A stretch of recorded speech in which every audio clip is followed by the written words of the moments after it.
certain that I saw him watching me. You pretend like you moved on, but you're actually just obsessed with death. What are you gonna do when Michael comes back for you? Because he is coming. But this time, something feels different. He's more dangerous. What you gonna do? What you gonna do when Michael comes for you? Likely scream my head off. Hello and welcome to another episode of the Forever Fangirls podcast, where age is nothing but a number in life and in fandoms. I'm Sheila Amato, and you can find me and my wife on our website at foreverfangirls.com. And I am Kimberly Amato, and I came in too early there. And you can also find us on Twitter, Facebook, and Instagram at ForeverFanPod. Same handle, 3 socials. We are your hosts, and we're glad you can join us. And I know this is continuing a wee bitty bit past Halloween to cover one final film for the spooky season. Halloween Ends. You just love the spooky season. I do. I love the horror films. Yes, but I thank goodness it's almost over. Anyway, as always. Well, technically, I'm not making you watch anything. This is just airing. Well, just saying. I still watched it. This anyway, is true. As always, spoilers are ahead. So if you have not seen Halloween Ends, please be aware that you will get spoiled if you listen past the banter. So pause us, watch the film, and then come back to listen to our discussion. Okay, well, like you said, by the time this drops, it will be officially November. Yeah, and as a Met fan, we're still pondering what could have been, but for now, we're going to have to look forward to what next year brings, because there's always next year. Yes, there is always next year, and in the meantime, football season is in full swing. I'm a Dolphins fan. Oh, right. Anyway, so let's just jump right into a review of the film, Halloween Ends. Man, you're just picking on me today. I am not. I love you. You are totally picking on me. So here's going to be a summary from Google, and I'm not doing a silly voice for this one. Okay. 4 years after her last encounter with masked killer Michael Myers, Laurie Strode is living with her granddaughter and trying to finish her memoir. Myers hasn't been seen since, and Laurie finally decides to liberate herself from rage and fear and embrace life. However, when a young man stands accused of murdering a boy that he was babysitting, it ignites a cascade of violence and terror that forces Laurie to confront the evil that she can't control. Yeah, and so that pretty much sums it up. I mean, the only additional piece of information that I want to add is that Michael Myers is, quote, passing on his murderous impulses to Corey, like a la Smile. So Corey has been dating Laurie's granddaughter, Allison, and Allison accuses her grandmother of being stuck in the past. And she chooses to be with Corey until she realizes that Corey has actually been taken over by Michael, and then comes back and helps her grandmother finally beat Michael. And they take Michael's body and puts it in a grinder to ensure that he's really, truly, fully dead. Ultimately, Allison leaves Haddonfield. Is that the right place? Okay. Haddonfield, to start her life away from her past. And Laurie starts to think about what a cherry blossom future with Frank might look like. I don't think Michael's invited to the Cherry Blossoms. I know, that's wrong. Wait, I have confused them because they were so intertwined. Really? Well, they are the story. Here comes Michael! I mean, look, they are the story after all. They were supposed to be the story after all. But, we'll get to that. All right. So I'm just going to say it is an absolute pleasure to always have Jamie Lee Curtis on the screen. It was one of the first horror films I ever saw, and Laurie Strode's characters has always had a sentimental and nostalgic place in my heart. Mm-hmm. And seeing her come back and there's such an established career, and he's coming back to doing horror.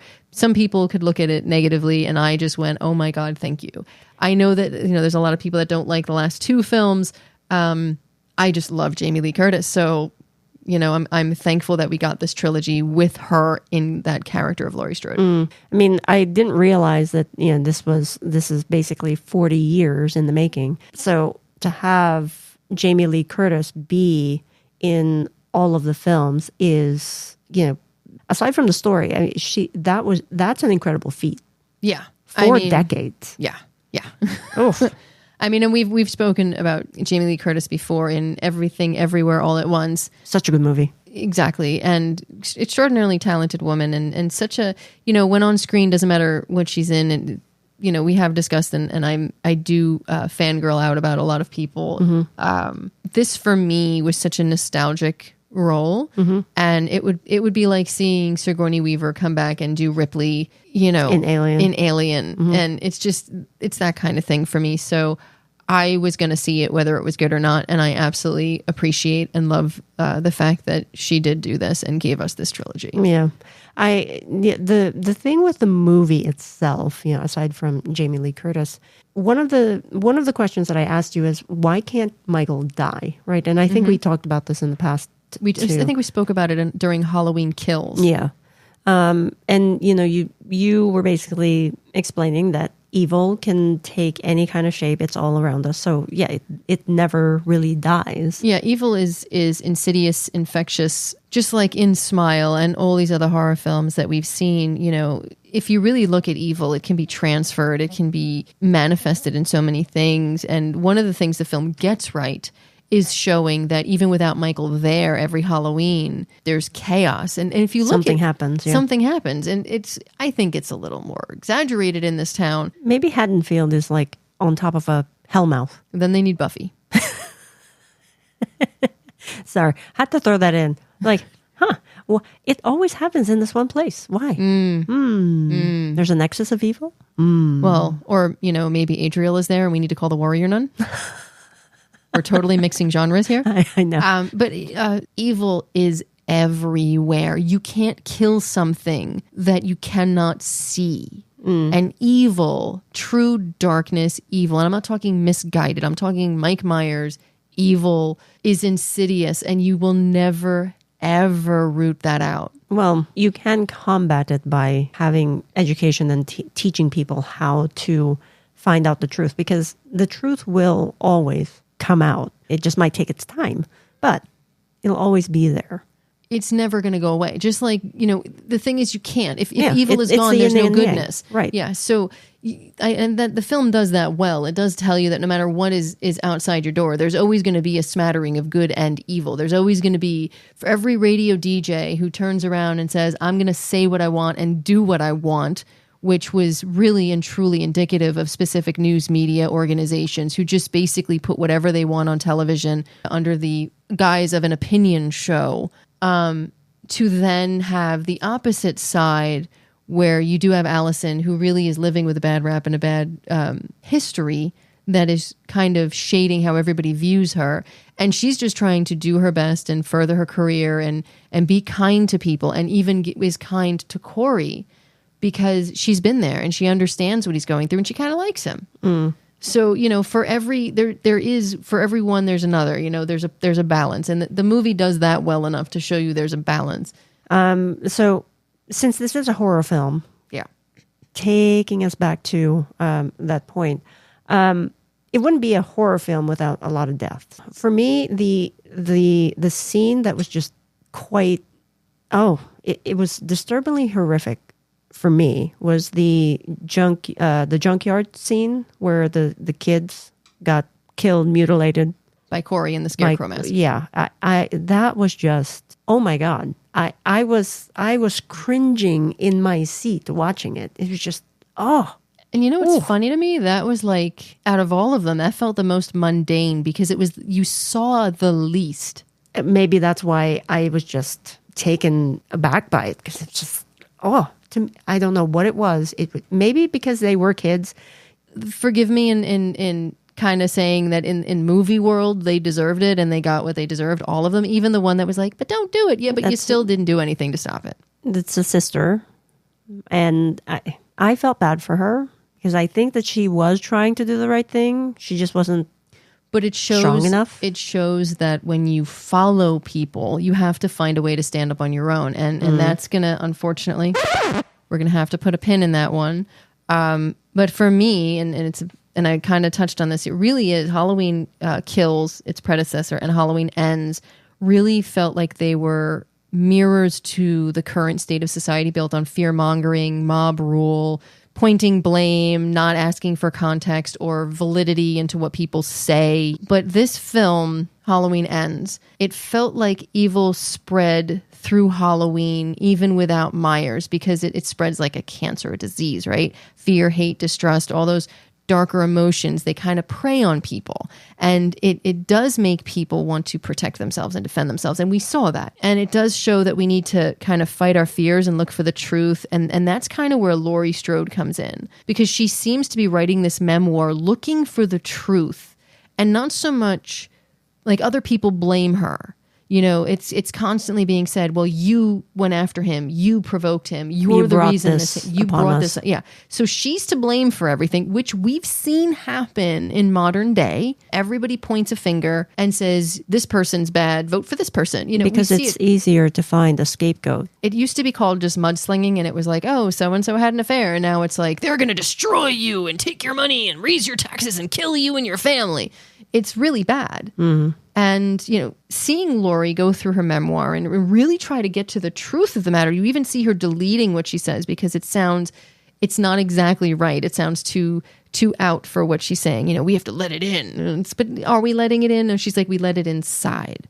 It doesn't matter that it's in us. It's inside. It's in our circle. It's in our family. Well, she was defining what it is. Yeah. And it is evil. She wasn't letting it be vague. She was being very concise, and she was using her experience to say, you know, this is me. This is what it is. This is how it is. And phrased it in a way where you knew it was her opinion, but it was her livelihood and her survival story. And all she was doing was putting it out there to hope to help other people. And that was an interesting way to twist it. And then to say at the end, I think she mentions that, you know, evil's always there. We can't really stop it. It just changes shape, and that'll never go away. And she can only live with it. And those people who will blame her for things that are out of her control, she can only live with it, and she can only process it, and she can only take it every day, like one day at a time. And the film really does, if you really look at it as a mirror, it's showing what we need to do today. We can't face everything all at once. We have to take one day at a time. We have to process what comes in. Mm-hmm. We have to see where the truth is. And then we need to move on to the next day and then face what comes up that day. Yeah. And I think that that's part of the thing that I appreciated. And I didn't really realize that until you were saying something just now, that writing it down, like journaling, was actually helping her, you know, reflect and digest and try to get through it. Yeah, there are many different ways of trying to work through trauma. Yeah. So, and I apologize for my little tangentialness there. I might not have made sense, and I hope I did. But that's the one thing I think the film got right. And I think that's all it got right. Oh, no. Okay. But so this is going to be the Kimmy show. Again, is there anything else that's good that you think? No, we can delve into the bad because I know you're dying to. No, I'm really not, because I really wanted to like you. So considering I just spoke about the mirror of society. Okay, here's where I didn't like it. It's a mirror for society, but it's also a poorly held one. You know, Laurie Strode is the mirror. Michael Myers is the evil that is pervasive infection in society. The film needed to pit them against one another more often than not and have Laurie win. They needed to show more good versus evil, and how, you know, evil can win battle after battle after battle, but good will win the war. And they didn't. They always show that. You know, you always see Michael Myers is the insidious infection, and all of a sudden somebody comes in and blah, blah, blah, blah, blah. It didn't. We basically learned that if Michael Myers dies, the evil will transfer, and it'll be even worse, that it becomes more powerful as it kills. And so in essence,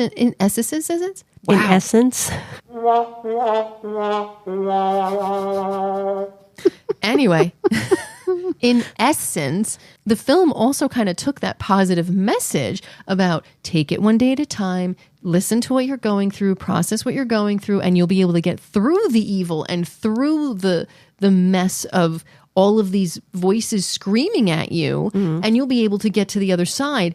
And instead, the way they presented it is also saying, if Michael Myers dies, The evil is going to be transferred. It's going to heal itself. It's going to be just as bad. And then you're never going to win. It's always going to be there in even worse, perception of evil.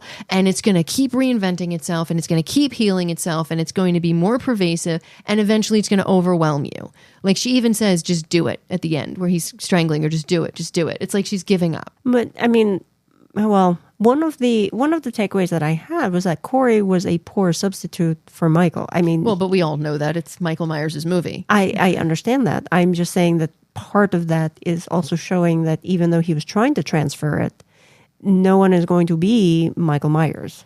But it's still the message of them not being pitted against each other, and Laurie, who has been going through all of this, like I think even Allison says with therapy and all this stuff, she had dealt with everything. Yeah. She had gotten to a place, and then you kind of just leave Laurie dangling.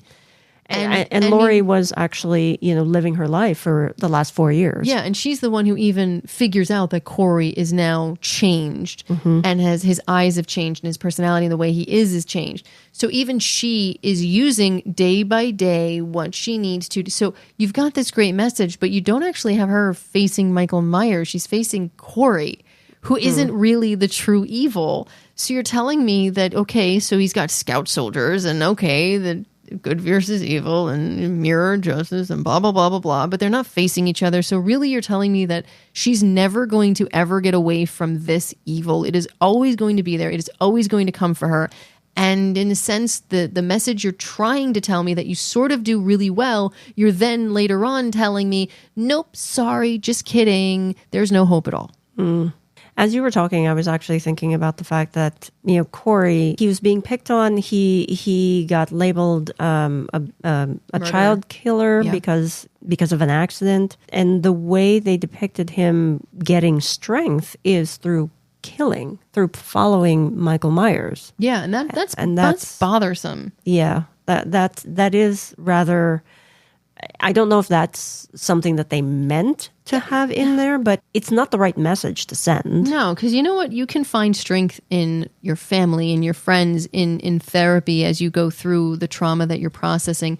You don't become stronger because you become evil and a villain. In fact, in my opinion, you become weaker.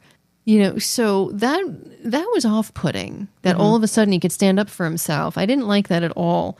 But again, this is where we say they've got this great foundation for themes, but they all just kind of were off. Yeah. You'd start great, but you'd finish Yeah.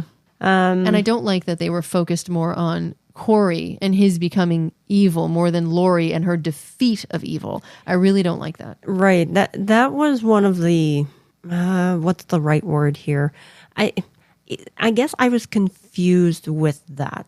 Right? Because the trailer tells you one thing, and then the film was something different. And the fact that this is Halloween, it's the final installment. It's the final showdown. Yes. I was expecting a showdown. Yeah. And I mean, we got sort of one. Yeah, but the first half of the film was about Corey. And I was confused by, okay, where are they going with this? Like you said, the execution was just poor because it took a while to get there, and then they didn't have enough time to really delve into what the story should have been. I think if they were going to do something with the transferring of evil and making Corey be like the scarecrow killer, they could have set it up to be like a spinoff where you see at the end that maybe Corey kills somebody and then he grabs the mask and he puts the mask on, and it's like maybe a trailer or an after credit scene letting him know that the evil has splintered and it's going into its own thing. But yeah, the other thing for me that didn't work was the ending. It does make sense for me that the whole town needed to see Michael Myers is dead. Yeah. Well, because like Frank said, he's dead, but not dead enough because he's a legend at this point. However, if you then put him through the grinder, it doesn't undo the essence of evil. So basically, again, now you've lost your evil can change shape and go on by saying we've just killed him. He's never coming back. He's evil. But evil can change shape. That's what you had Corey for. So evil is still there. So what are you trying to say? Because now people have seen him, the whole town apparently watched a body go through a grinder, which, creepy right there. But now you're saying that he is dead. They're not complicit. They're going to complacent in what's going to happen going forward. They're going to be oblivious to any of the evil. They're not going to know to read, research, go through, and understand what they're seeing and live each day by each day. And then what if the evil comes back? Because we know this has already said it's coming back, that it changes shape and form and it goes to someone else. So, Yeah. it's very confusing. I guess, and again, I am not as invested in these movies as you are, but I guess that was the way of showing that, okay, it really is the last in the Laurie Strode trilogy. Yeah. I think there could have been a better way to do it. Well, maybe it is destroying the concentration of evil, and so now it's diluted and out in the world so that you can handle it better. So if it's diluted and out into the world, we have more Corys walking around? Maybe. Look, I am drawing straws. For a Halloween film, for me, I know, look, horror films, I understand. We do go by slice and dice and gore. We don't look for like a Smile-esque, really deep storyline. And this trilogy to me had a deeper storyline, and it was interesting. But it tried too hard. I mean, you've got Jamie Lee Curtis. Come on, man.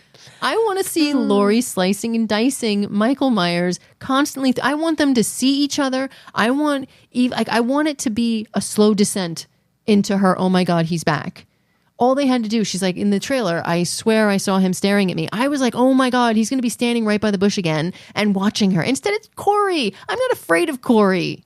I feel sad for Corey. Thank you. You feel bad for him. And then you feel sad that he became this, evil thing because he needed evil to stand up. The themes are there. They were right there.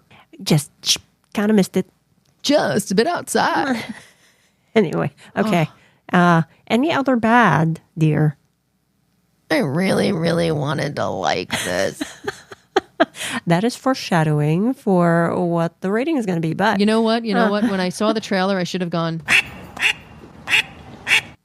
I should have. Okay. Anyway, so let us go on to the cute. And since this week is another horror film, there aren't a lot of cute here. Although I think the grocery store scene where Laurie runs into Frank and she says, "I like your face."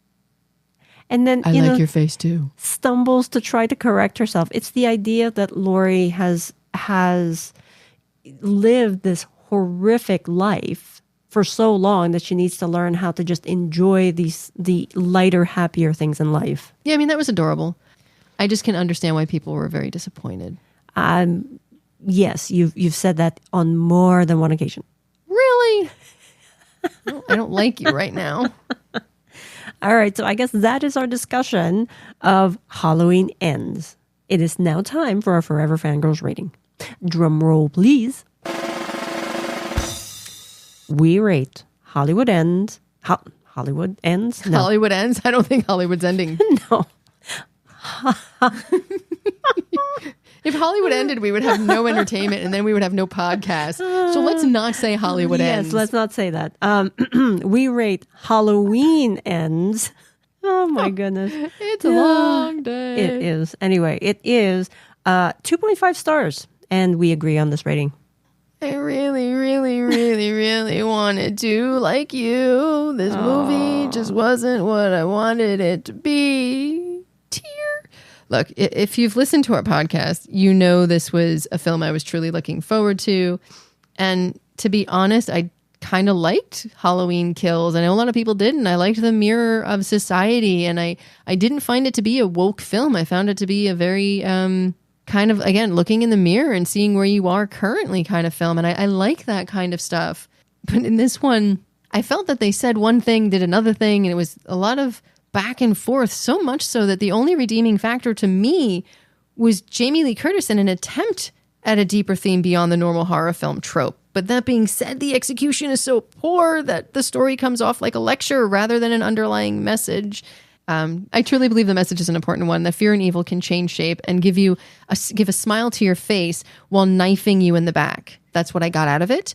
But sadly, it's lost with every installment that came, about. Thankfully, Jamie Lee Curtis is an absolute treat and is a true powerhouse as the character of Laurie Strode. And I was grateful that she gave us the opportunity to see her once more. For me, I don't hold the same nostalgia like you do. I mean, I mentioned that. Yeah. I'm not this aficionado of Halloween. But I will still have to agree that it was a little confusing, like I said, because the first half of the film, I really wasn't sure where they were going with it. I was expecting that there was going to be this final epic battle between Laurie Strode. Showdown, yes. baby. And maybe it was prior to this trilogy reboot, maybe it was that fire or whatever in the house. Which, by the way, in the fire in the house, why do you have a secret door that he can hide up on? But that's not neither here nor there. Anyway, it turned into something that I was not expecting. And so until like the second half of the film, I was really confused. And so that's why I was like, oh, okay. I could have just watched like the last hour of it and then I would be fine. Did you see the trailer before watching it with me on Peacock? No, I did not.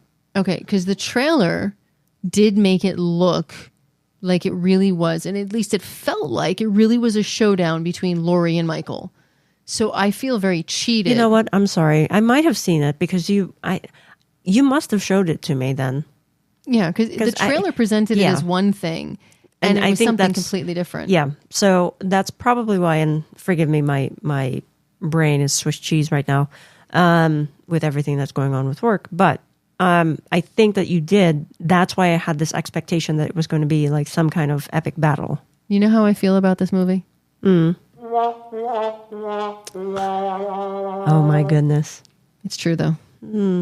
But anyway, that is going to be our show for today, folks, unless my lovely wife has anything further to add. No, we're good. Okay, so thank you so much for joining us. Was there anything that we missed that you liked or didn't like about Halloween Kills? You can always leave us a voicemail at speakpipe.com/Forever Fangirls podcast, or hit us up on any of our social medias.